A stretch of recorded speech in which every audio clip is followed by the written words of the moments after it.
je m'appelle Flora, je suis porteuse de projet et je vais vous présenter notre projet de vie. Je dis notre parce qu'on est 4 porteurs de projet. Nous avons identifié un besoin qui nous touche nous aussi particulièrement. Nous pensons à tous les expatriés, à des gens qui ont fait des voyages et qui sont tombés amoureux d'un autre pays. Et nous pensons également à nos producteurs locaux. C'est pour ça que nous souhaitons mettre en place une application, une plateforme collaborative qui va permettre de mettre en relation des voyageurs aériens qui ont de la disponibilité dans leur bagage et qui souhaiteraient, parce que qui acceptent ça, il y a une notion. Mettre en relation des voyageurs aériens qui ont de la disponibilité dans leur bagage et qui achemineraient de petits colis, moyennant une rémunération. Du coup, comme moi je suis expatrié, je peux demander à votre plateforme à ce qu'on me ramène par exemple des produits de Belgique. Voilà. Qui sont dans mes souvenirs, dans mon goût très particulier. Ça peut être génial, mais ça peut marcher partout. Ben oui, c'est l'aérien. C'est de l'aérien.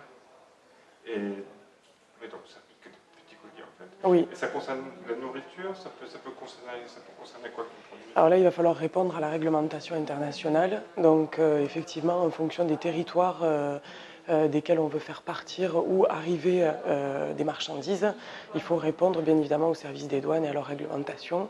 Donc il y a beaucoup de produits alimentaires qui ne peuvent pas franchir certaines douanes. Donc il faudra effectivement ne demander ou envoyer que des choses qui réglementairement sont conformes. D'accord. Et toute cette base de données, vous êtes en train de la constituer?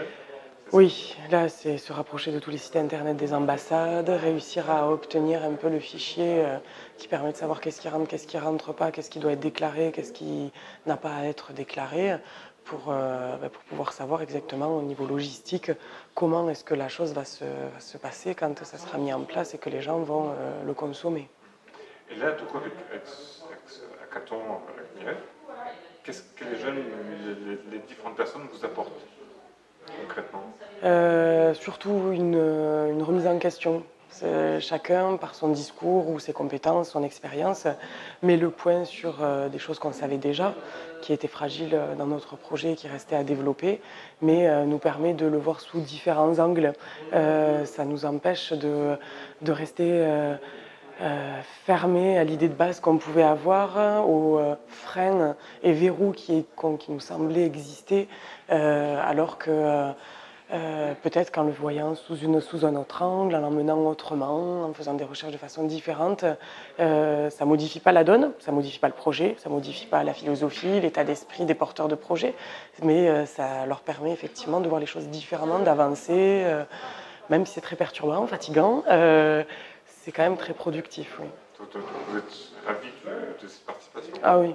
Oui, si c'était à refaire, je le referai. D'ailleurs, je suis sûre que je le referai parce que mon projet est trop à l'état embryonnaire pour être porté rapidement. Donc, que je sois incubé ou pas, Alter Incube, effectivement, s'il y avait un autre hackathon dans 6 ou 8 mois, je le referai, ne serait-ce que pour me retester et revérifier si j'ai réussi à fermer un peu tous les verrous